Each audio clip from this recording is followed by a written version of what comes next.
გამარჯობა, ქალწულელი, თქვენც უერთდებით ველო მარშს, ხომ?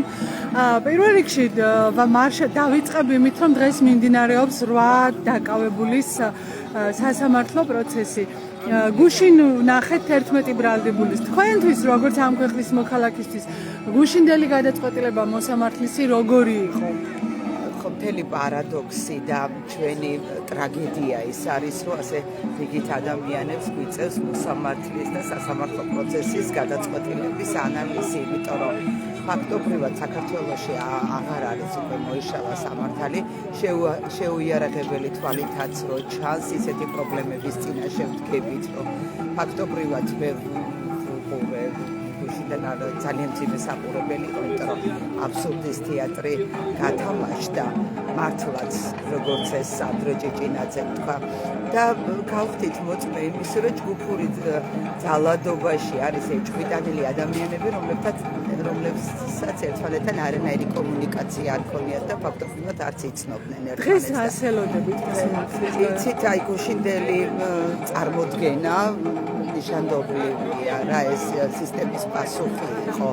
ანუ ჩვენ რო ნორმალური სასამართლო გქონდეს, მაშინ თითოეული პროცესი უნიკალური იქნება, მაგრამ ჩვენ გუშინ ნახეთ კოპირებული ბრალდებები, პირდაპირ აი ერთი სიტყვის და წერტილის გარეშე შეცვლილი ბრალდებები, როგორც წარმოადგინა ერთ-ერთმა ადვოკატმა და მგონია, რომ ეს პროცესიც ისეთივე აბსურდული იქნება, როგორც ის რაც გუშინ იყო და აწირაც იქნება, იმიტომ რომ აი ველოდები 28 იანვარს ბათუმელი ბიჭების სასამართლო პროცესს, ხელოვნების უნივერსიტეტის დეკანის და მისი სტუდენტების პროცესს და რაღაცერად ეს გუშინდელი და დღევანდელი გადაწყვეტილება იქნება სიგნალი იმისა, თუ რა გადაწყვეტილებას მიიღებს ხელისუფლება 28-ში, ხო. აი ამიტომაც არის, რომ პროცესებს უკვე აზრი დაეკარგა, იმიტომ რომ ჯობია, რომ ერთი პროცესი ჩაგვიტა, რომ მთლიანად საზოგადოებას და დაამთავრონ. დღეს თქვენ გამოходით მარშზე. ეს არის საპროტესტო მარში. ანუ რამდენად მნიშვნელოვანია სულ ამ კითხვას კი ვსვამთ ერთი და იგივეს, მაგრამ მაინც აი ის რომ გამოხვიდეთ ასე გააპროტესტოთ და მუდმივად შეახსენოთ საზოგადოებას, რომ მუხტი არსად წასულა და პროტესტი არსებობს. იცით რა არის, მე მგონია, რომ ამ დებატში შესვლა, რომ მუხტი არის თუ არ არის, საერთოდ ეს არის ძალიან უადგილო. არ არის საჭირო ამისი ლაპარაკი, საჭირო არის ამისი დემონსტრირება და საზოგადოება თვითორგანიზდება და თვითონ ახდენს პასუხებს ამ კითხვაზე. მე მგონია, რომ ეს ძალიან წამგებიანია ამ მუხტზე საუბარი, იმიტომ რომ ეს ზუსტადაც ის ტექსტი და ის ნარატივია, რაც ხელისუფლებას აწყობს. ამიტომ მე მგონია, რომ ამ ტექსტებში არ უნდა შევყვეთ, იმიტომ რომ ეს არის, რა ვიცი, აი ქოსატყვილა ხელისუფლება, რომლის არც ერთი სიტყვას ფასი არ აქვს და არც ერთი სიტყვას ძალა არ აქვს.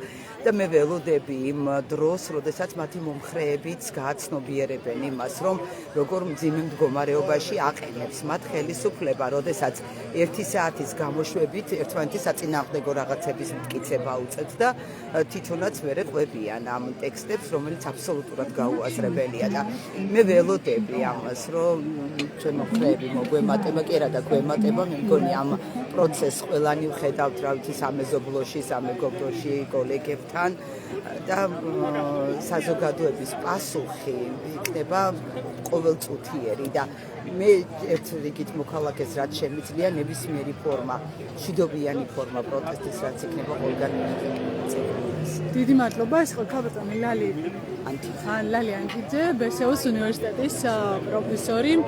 ხო, სწორად თქვი, თქვენი სტატუსი ვართ ბათუმში, ევროპის მოედანზე, სადაც ველო მოყვარულები იკრიბებიან და დღეს გეგმავენ მსვლელობას ბათუმში, ქალაქში იქნება საპროტესტო ველო მარში. თქვენ დღეს არის 45 დღე, რაც მთელი ქვეყნის მასშტაბით საქართველოს ყველა დიდ თუ პატარა ქალაქში გაიმართა აქამდე აქციები, მაგრამ რამდენიმე დიდი ქალაქია, რომელიც პერმანენტულად მართავს აქციებს და მათ შორის ზუგდიდი, ბათუმი, ქუთაისი და თბილისი, რა თქმა უნდა, თითქმის არც ერთი დღე არ ჩავარდნილა, რომ საპროტესტო გამართულიყო. მეგრეთის საქალაქო სასამართლოში მიმდინარეობს პროევროპულ საპროტესტო აქციებში დაკავებული აქციებში მონაწილეობისთვის დაკავებული 8 ადამიანის სასამართლო პროცესი. სასამართლო განიხილავს ნიკოლოზ ჯავახიშვილის, ირაკლი მიმინოშვილის, ისლამ ალიევის, ზვიად ცეცხლაძის, ვეფხია კასადისა და ვასილ კაძელაშვილის საქმეებს. აქედან 5 პირს თორნიკე გოშაძეს, ნიკოლოზ ჯავახიშვილს, ირაკლი მიმინოშვილს, გიორგი გიორგაძესა და ისლამ ალიევს პროკურატურა ჯგუფურ ძალადობაში მონაწილეობაში სდებს ბრალს. ეს არის სისხლის სამართლის კოდექსის 225 მუხლის მეორე ნაწილით აქვთ მათ ბრალი წაყენებული, რომელიც 4-დან 6 წლამდე პატიმრობით ისჯება. ხოლო ზვიად ცეცხლაძეს, ვეფხია კასრაძესა და ვასილ კაძელაშვილს კი ედავება პროკურატურა ჯგუფური ძალადობის ორგანიზებასა და ხელმძღვანელობას. 225 მუხლის პირველი ნაწილით არის ეს საქმე მას წინააღმდეგ აღძრული და 6-დან 9 წლამდე პატიმრობით ისჯება. თქვენ იცით რომ ზვიად ცეცხლაძე ერთ-ერთი ყველაზე დაკავებულებს შორის არის ზვიად ცეცხლაძე, რომელიც 19 წლის სტუდენტია და მას ედავება სწორედ პროკურატურა ჯგუფური ძალადობის ორგანიზებას და ხელმძღვანელობას, ან ჯგუფურ ძალადობაში მონაწილეობას და ორგანიზებას ამ ძალადობის. საქმის ადვოკატები ამბობენ, რომ ამ 8 პირიდან ერთმანეთს თითქმის არც ერთი არ იცნობდა. მათ ერთმანეთი გაიცნეს სასამართლო პროცესზე, როგორი უცნაურიც არ უნდა იყოს და ამის მიუხედავად პროკურატურა ამტკიცებს, რომ ეს ადამიანები ერთად მოქმედებდნენ. გამომდინარე იქიდან გუშინ რა გადაწყვეტილება გამოიტანა მოსამართლე თეთევან ჯაჭვაძემ, რომელმაც 11 პირი დატოვა პატიმრობაში, მიუხედავად იმისა, რომ იმ საქმეებშიც არ იყო არაფერი ნათელი, არ იყო მტკიცებულებები საკმარისი კი არა და თითქმის არ იყო მტკიცებულებები. ადვოკატები სწორედ ამაზე აკეთებდნენ აქცენტს. ამ ადამიანების დაკავებაც კი კანონდარღვევით მოხდა და შემდეგ ადვოკატთა თქმით აშკარაა, რომ პროკურატურა ცდილობს ბრალის საქმის შეკერვას, ასეთი ჟარგონით შეიძლება ითქვას, გამოვიყენოთ. მოსამართლემ არ გაითვალისწინა ადვოკატთა არც ერთი შუამდგომლობა, გარდა იმისა, რომ დარბაზი შეუცვალა პატარა დარბაზი 11 პირის სასამართლო პროცესი ძალიან პატარა დარბაზში მიმდინარეობდა და მას შემდეგ რაც ადვოკატებმა შუამდგომლობა დააყენეს და თქვეს, რომ აუცილებელი იყო დარბაზის შეცვლა, ეს დარბაზი შეცვალა. სხვა შუამდგომლობები არ გაითვალისწინა, შესაბამისად არც ადვოკატთა არგუმენტები გაითვალისწინა და ყველა პატიმრობაში დატოვა. მე ხო ვეცდები გავესაუბრო აქციის რომელიმე მონაწილეს. გამარჯობა.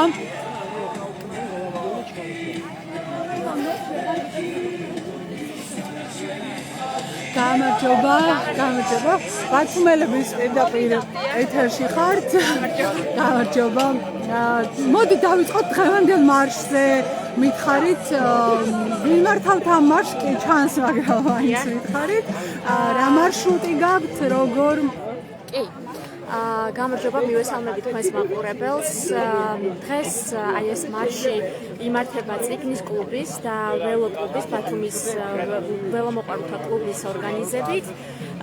ჩვენ ვართ საზოგადოება, რომელიც ბათუმში ხელს უწყობს როგორც განათლების ხელშეწყობას, ჩემი მეგობრები და ჩვენ ვცდილობთ, რომ ველოსიპედის გადაადგილება კიდევ უფრო მეტად გავხადოთ პოპულარული, მით უმეტეს ბათუმის პირობებში და სამწუხაროდ ამ პროცესში ხელს არავინ არ გვიწყობს.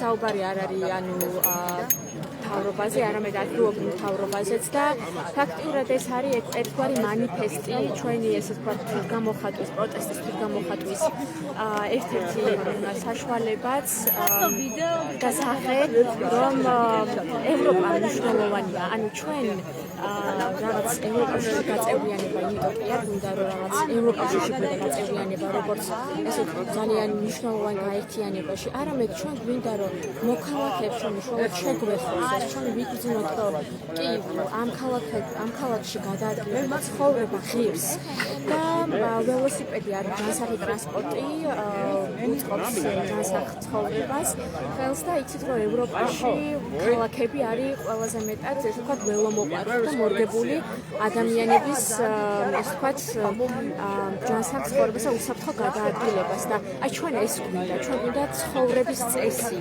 და ნამდვილად ვიცხოვროთ აი ესეთ კარგ და დემოკრატიულ სახელმწიფოში და არ ვიყოთ ვიღაცის უკანა ეზო და განსაკუთრებით რუსეთის, იმიტომ რომ ძალიან კარგად ვიცით რუსეთთან თანამშრომლობამ საქართველოს არასდროს მოუტანია ეს ვთქვათ დღევანდელ მარში არის საპროტესტო ხო და იხმიანება ანუ ერთგვარი გაგრძელება იმ აქციის რომელიც ყოველ საღამოს იმართება ხოლმე საქართველოს აკციის სასამართლოს ამ წილში მინდა გკითხოთ რამდენად მნიშვნელოვანია თქვენთვის ეს პროტესტის უწყვეტობის მუხტის შენარჩუნება ძალიან მნიშვნელოვანია, იმიტომ რომ ჩვენ რეალურად დავანახეთ მთელ მსოფლიოს, ევროკავშირს, ამერიკის შეერთებულ შტატებს, რომ ქართველი ხალხი არ არის თანახმა იმ არჩევნებზე, ისეთ არჩევნებზე, როგორი სახითაც არჩევნები ჩატარდა და ჩვენ ვითხოვთ დემოკრატიულ არჩევნების ჩატარებას. ეს არის ჩვენი ფუნდამენტური უფლება და როდესაც საქმე ეხება ესე ვთქვათ ხმის ფარულობის დარღვევას და უამრავი დარღვევა გამოვლინდა ამ არჩევნებზე და დამტკიცდა ჩვენ ფაქტურად აი ამას გამოვხატავთ ამ პროტესტს რომ ჩვენი უფლებები დავიცვათ და ამ ქვეყანაში ცხოვრება თუ გვინდა გავაგრძელოთ ძალიან მნიშვნელოვანია რომ მიუხედავად პარტიისა ქართული ოცნება იქნება ოპოზიციური პარტიები ჩვენ ვართ ამ ქვეყნის მოქალაქეები და ჩვენ გვსურს კარგი სახელმწიფო შევქმნათ დემოკრატიული სახელმწიფო შევქმნათ დამოუკიდებელი ინსტიტუტები და სასამართლო სადაც მოქალაქე თავს არ იგრძნობს დაჩაგრულად და უსამართლობის განცდა არ ექნება და ეს არის კი ბატონო ეს არის ამ პროტესტის გაგრძელება და ჩვენ არ გავჩერდებით და ქართველი ხალხი გააგრძელებს ბრძოლას და ძალიან დიდი იმედი მაქვს რომ ჩვენი პარტნიორების მხარდაჭერით იზოლაცია არასდროს არ არის გამოსავალი და სხვა ქვეყნების მაგალითი ამასაც გვაჩვენებს ჩვენ არ გავჩერდებით ქართველი ხალხი მიუწვის მოდერნიზაციისკენ ეს ვთქვათ გარდაქმნისკენ პოზიტიური გარდაქმნისკენ და ჩვენ აუცილებლად მოვახერხებთ რომ გავხდეთ კარგი ევროპული სახელმწიფო. დიდი მადლობა. ბოლოს კითხავთ მარშრუტი რა არის დღეს საიდან დაიწყებთ თან ვიცხებთ ევროპის მოედნიდან მაგრამ სად მიხვალთ და ბოლო გაჩერება რა იქნება? ევროპის მოედანზე დავიწყებთ და ევროპის მოედანზე დავასრულებთ ლოგიკურად, მაგრამ გავუყვებით მთავარ ქუჩებს, გორგილაძის ქუჩა, გადავალთ შარტავას ქუჩაზე, იუსტიციის სახლთან, გვინდა რომ ბაგრატიონის და ჯავახიშვილის ქუჩებიც მოვიცვათ, უფრო გარეუბნები ბათუმის და შემდგომ ჭავჭავაძის ქუჩით ისევ ბარათაშვილით დავბრუნდებით ევროპის მოედანზე, ამიტომ გელოდებით. დიდი მადლობა. ეს იყო ანა ნიკაბაძე, ერთ-ერთი მონაწილე აი ამ ველო მარშის, როგორც ვიცი, როგორც ხვდები, მალე დაიწყება მარში.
სტარტი აქედან გექნებათ ხო როგორც ხვდები?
მე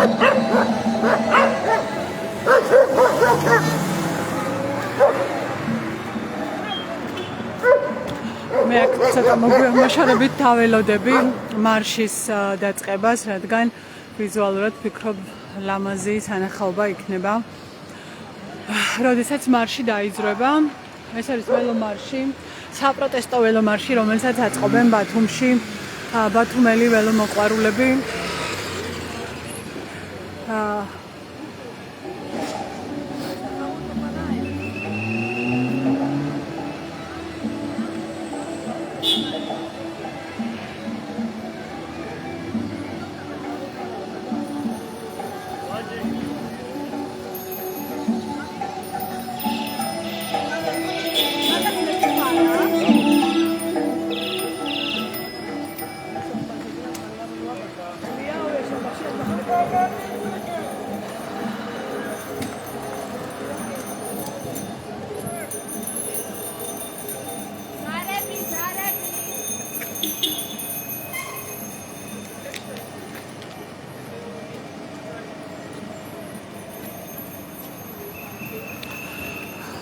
ეს იყო ბათუმელების ლაივი.